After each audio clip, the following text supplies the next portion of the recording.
Golden Gauntlet World Championship Qualifier 1 for 2026 is happening on Saturday. Here are some of the coolest decks that some of the best players in the world are bringing to this tournament. Let's start with the most off-the-wall concoction that anyone I've seen that I respect is bringing. This is from Gamer, who has top-8'd one of these events before. A very, very good player who is bringing a deck aiming to go over the top of the metagame. The idea here is that a lot of people are doing things that are very large, but still sort of fundamentally capped, and multiple Iron Men is going to be tall enough that that fundamental cap just isn't going to matter. Pixie is going to allow this deck to have a ton of point output that will hopefully allow it to cheat to a degree that is comparable to or above a Mr. Negative or a Star-Lord.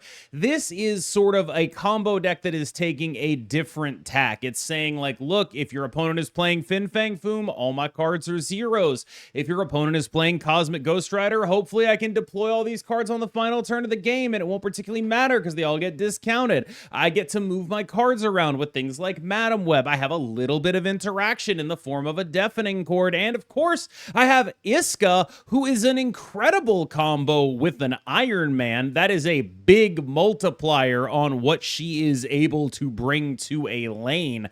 Really, really powerful additional thing going on there. A lot of top end here that allows you to do powerful things. I think this is a deck that is going to be a very snap dependent deck. It's going to be up to Gamer to sort of skill this one out, but it's also the kind of deck that is often been floating around the periphery of High Infinite. Other High Infinite players have been referring to it as Temu Negative a little bit. It's a deck that I think is in a really interesting position because the big question for this deck is, does it actually go tall enough? Are you going to be able to beat the ongoing Shou-Lao decks that have been perhaps the dominant breed of that deck or that archetype in High Infinite recently? Are you going to be able to beat Mr. Negative? Are you going to be able to beat Star-Lord? I think it can do those things, but what I think this deck is really looking to prey on is things like Doom 2099 that are just a little bit more on the beaten path, and you can just sort of output points at them until they fall apart.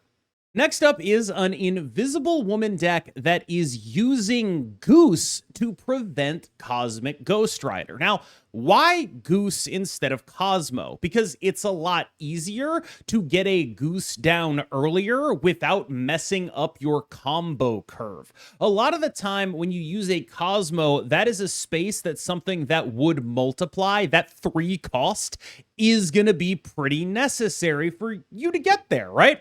But here, you can do things like, at the very least, a Jocasta and an Invisible Woman, and still have a spot in the lane to do whatever else it is you want to do there, and have it fully be protected. The 2 cost is the big thing here, and it is sort of a hedged bet, because Goose isn't going to be nearly as good against other forms of interaction, should they exist. Things like Deafening Chord, or I guess Red Guardian, it does stop, but there are things that you have to pay attention to when it comes to using this card as opposed to using a Cosmo. What this deck is saying is, I care so deeply about this costing 2, and I think it does enough of the work of protecting that I can replace this dog, Cosmo, with a cat, Goose, and it will end up in a good space.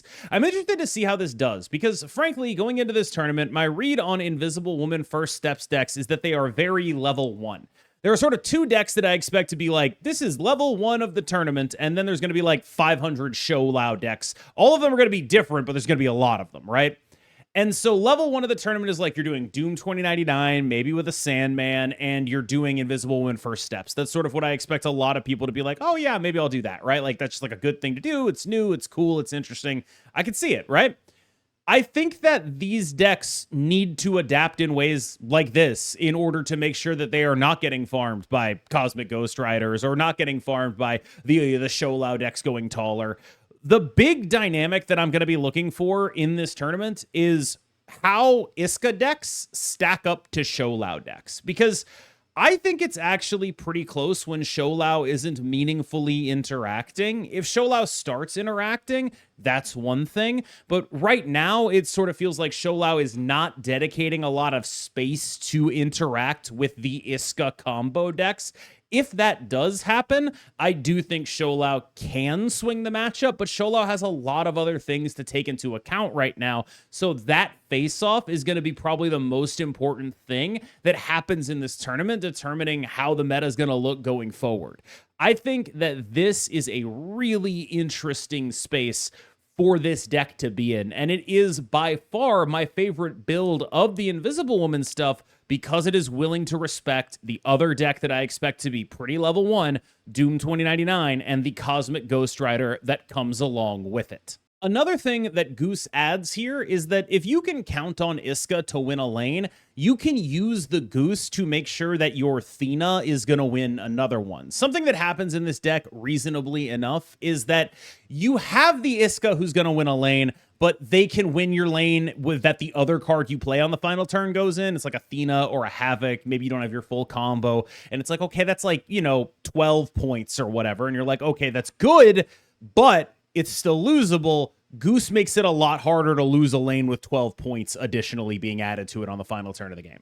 Let's talk a little bit about the Tyrants. I mean, I think going into this tournament, the Honifer ongoing Shou-Lao list is the list to look out for. This is the deck that he is taking. It is the same list that has been running around High Infinite for about a week now. It is an adaptation to what Shou-Lao decks are about. And the basic premise of this deck is I am going to be taller than the other Shou-Lao decks. And because of this, I am also going to have a better Maverick than the other Shou-Lao decks. So not only are you able to do things like, play a Moonstone and get an Ant-Man in that lane, get a Maverick down behind it, and then a Captain Carter in there. And then you Shou-Lao the Captain Carter, and it's like, okay, that's all pretty ridiculous.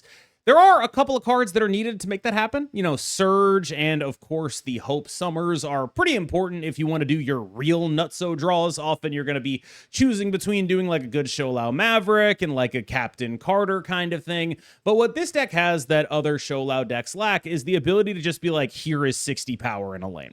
And that's a pretty valuable thing to have, especially in a matchup against other Shou-Lao decks, because the way Shou-Lao decks tend to play out is that they are capable of spreading across 3, but if you can guarantee that you win one, your secondary offering should be enough to win another, and that's sort of the premise this deck is based on. Many Shou-Lao decks are better at spreading across 3 than this deck is. Very few Shou-Lao decks are better at winning 2. And so the idea in matchups that are sort of, we both have similar point output, who's actually going to win, you can play those to play across all 3, but you could also play those to say, I'm going to be better at focusing my power. And that's sort of the premise of this list. This list is better at focusing its power, which makes it probably the better Shou-Lao list in mirrors. But it doesn't necessarily make it the better Shou-Lao list full stop, even though I do think it is. That dynamic isn't why. I think this list is largely the better Shou-Lao list full stop because of the way it works with Maverick. You just have a lot of better draws where you're able to do like a Moonstone Captain Carter thing, and your Maverick is 14 power anyway because it's behind Moonstone and Captain Carter, and you're just like, oh, I can still win the game with this. You are not as Shou-Lao reliant, and there are a couple of really interesting tricks in this deck that allow it to do some really powerful stuff. The last time I played this deck for a reasonable amount of playtime, I went up against someone who was playing like an Iska Galactus First Steps, here's a bunch of points deck on a location that I couldn't even contest. So it was basically a 2-location game for me. They instantly won the third one because they had a Mercury there. I got a lane that was so big that it beat the Iska, which was on the board since turn 4 and multiplying since turn 4, and the Galactus First Steps, and an 11 power Drax, I believe. Just a lot going on there. The numbers you can do with this list are bigger than most. And so it's able to go power to power with many combo decks while still maintaining the flexibility and power of a mid-range deck. If you asked me what the best Shou-Lao list is, I do think it is this. ELA, a player who was good enough to make it to Worlds after consecutive qualifications. A really, really, really good player. is taking a deck that is making a bet that people just aren't going to be prepared for it. Negative Star-Lord is a deck that thrives when people are not ready to deal with what it is offering. And if people are starting to focus on other things, this is one of the scariest decks to play against in the entire metagame. It really does have such a wide range, and the top end of it is so incredibly tall that this deck gets to be in the driver's seat against so many different things. And I think the driver's seat is a good way to conceptualize a lot of how matchups in Conquest tend to play out. Like when I'm talking about how the Shou-Lao deck faces off against the Invisible Woman deck, to me it feels like if the Invisible Woman deck gets the right draw, it'll be able to sort of start bully snapping, which is a conceivable advantage in the matchup. This is a deck that has the ability to do that against everything. You can bully snap pretty much everything in the entire game, unless you're really afraid of them knowing what you're snapping on, which they will because it's open deck lists, snapping you back, Cosmoing the Star-Lord, etc., etc., etc. But the fact that you have two things in this deck that are effectively your Mr. Negative is just such an advantage over normal Mr. Negative. I fully believe that normal Mr. Negative has been wholly supplanted by the Star-Lord stuff. It is just such a massive upgrade to get a card that can function as half to 75% of a Mr. Negative in the deck, because you just get so many more hands that you can actually play as opposed to just bricking and losing. I think that this might actually genuinely be Star-Lord's lasting legacy. Like almost whatever they do with it, I expect it to end up in here. This is a deck that is going over the top of basically anything alive. The numbers are ridiculous, whichever way you slice it, and it even has interaction like Killmonger and Shang-Chi in order to deal with some of the more crazy things that might show up. Great, great call. All right, now let's jump into the elephants in the room, which is also to say the giant red dragon in the room.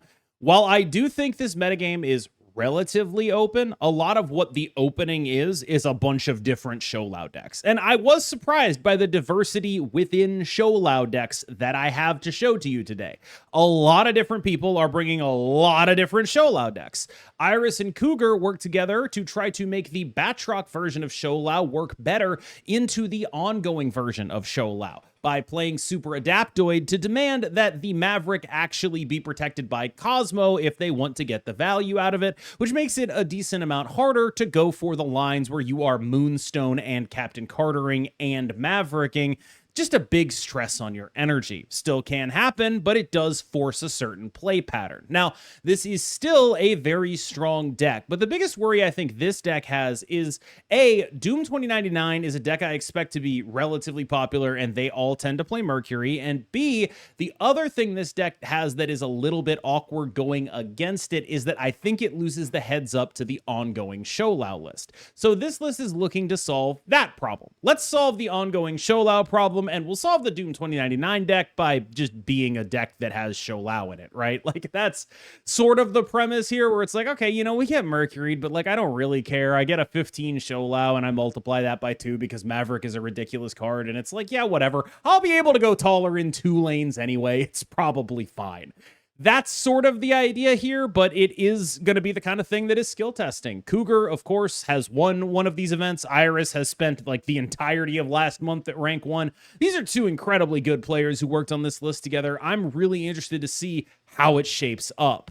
A dark horse candidate among Shou-Lao decks, the Shou-Lao multiple man list is one that attempts to go as tall as possible when comboing. It's very similar to the ongoing list in that way, but it is a little more reliant on actually getting the Shou-Lao, which is to say, if you don't get the Shou-Lao, it kind of does nothing. That said, multiple man is just as good, if not better, of a target than Batroc, than Batroc. Than Maverick. I don't even know how I mixed that one up. They don't even start with the same letter. Normally, I'll mix up like Goliath and Arishem, but not this time. Anyway, it's an arguably better target than Maverick because you can set up things on the board that allow you to get multiples of the output here. It's a very interesting card. Like, for example, like, you know, you play a multiple man, you move it with Aranya, right? Then on the next turn, you can play Shou-Lao on that multiple man and move it back with a Sparky. Like, you get setups on that. It's honestly a pretty interesting deck. There's a lot of setup and payoff things that you can do here. This is a deck that I think is very difficult to play, but one of the underrated and really cool things about it is that there's just so many cheap cards in here. There's so many cheap cards in here. There's basically nothing in this deck that costs more than 2. I know you're gonna be like, oh, well, you know, there's Maverick and there's Cosmo, and it's like, yeah, okay, those don't count. Everything else in the deck is 2 or less. The low curve is really interesting. It's a very low to the ground deck with very high above the ground output, which I think is always a combination to keep an eye on. It's the same sort of premise as like you look at like an Invisible Woman deck, that kind of thing where it's like all these cards are very small, but they add up to something that is impossibly large. And that's the kind of deck this deck is. It is just, there's a shocking amount of just like solid cards in here. I played against this list when I was playing the Shou-Lao ongoing list, and it felt like they did nothing forever. And then on turn 5, they snapped me and I lost. And it was just like, oh, okay, my bad. Like it really is just the kind of deck where you're just like, wow, I did not expect the output that the multiple man can provide. From Jimmy Dickens, perhaps the most ethical Shou-Lao list of all. In fact, these last 2 lists are barely Shou-Lao lists in a meaningful sense, which is to say they don't have any other ways to multiply Shou-Lao. He's just like, you know, their version of a nihilist, basically. He's just like, here's my big 5. And it's like, whatever, I'll probably play that. It's fine. In this list, he is serving as like just a guy who exists. And the real meat of the list is lower down the curve. It's the stats package with the early game cards, the Clea, the Marvel Boy, the 1-drops, the cool stuff happening there, the Joaquin Torres allowing the multiplication of the effective 1-drops. I can't tell you how many decks legitimately fall apart to something like Joaquin Torres Iceman. That can actually just straight up win games. It is quite a powerful disruptive tool when so many decks are these sort of like razor's edge precision machines that are designed to get their exact combo onto the board and use all of their energy exactly efficiently in order to do that. An example would be the ongoing show list or the Invisible Woman list. Those cards need to play certain cards in a certain order, right? They do not have a lot of replaceability among those cards. It's a card and then a card that multiplies the effect of the card, but these are not replaceable. They're non-fungible. They're NFTs. And, well, those were pretty replaceable, it turns out. But this is a deck that is disrupting things in a meaningful way like that. And I think that like that is a lot of why this deck is good, because that kind of disruption to a precision oiled machine, yeah, it actually means a lot more. If it was like a rougher edges on that machine, it probably wouldn't be as bad to get Iceman, but so many decks are just like, wow, you Iceman the wrong card, I lose. Oh, I'm playing Doom 2099, you hit my Doom, bye. I'm playing Invisible Woman and you hit my Invisible Woman, bye. Like, it is a really underrated card right now, and getting multiple procs of it is quite powerful. This is a list that is also looking to output power in the 1-drop space with Marvel Boy and with Werewolf by Night, moving things around. That's where a lot of the power here is. Like, it's really less of a Shou-Lao deck and more of a deck that just runs him to exist. No Mavericks in here, just some good old-fashioned stats. Speaking of weirdo Prowler Wolf stats piles, this is what Derek is on. It's like a sort of, I don't know, I don't even want to call it like points in tech mid-range, because it's like 1 tech card, and 2 if you stretch the definition of tech cards to count Mercury, which I guess you can, but it's like Red Guardian, Mercury, and then you have like Mercury Cannonball. The basic idea here is that those 3 cards deal with whatever combination of things that you want to deal with. So Mercury Cannonball, you can just run that out there on 5 and blow up your Invisible Woman opponent or whatever. You can run that out there on 5, blow up a Star-Lord. You could do all that kind of stuff, and it's like a pretty good thing to do. A lot of wide-ranging coverage here. Mercury, of course, very good against the move decks. Incredibly good against the move decks. Very, very solid. And the rest of this list is just Werewolf mid-range. Like, that's sort of the thing. When Shou-Lao originally came out, a lot of what I thought was like, okay, this card's going to be like a Werewolf mid-range card, and gradually the metagame has shifted such that it was much more profitable to just double the output of a Shou-Lao. But Shou-Lao got nerfed a little bit, Maverick got nerfed a little bit, and now suddenly we're seeing the sort of Werewolf mid-range style of Shou-Lao really creep back in. And I think that's what this list is sort of exemplifying.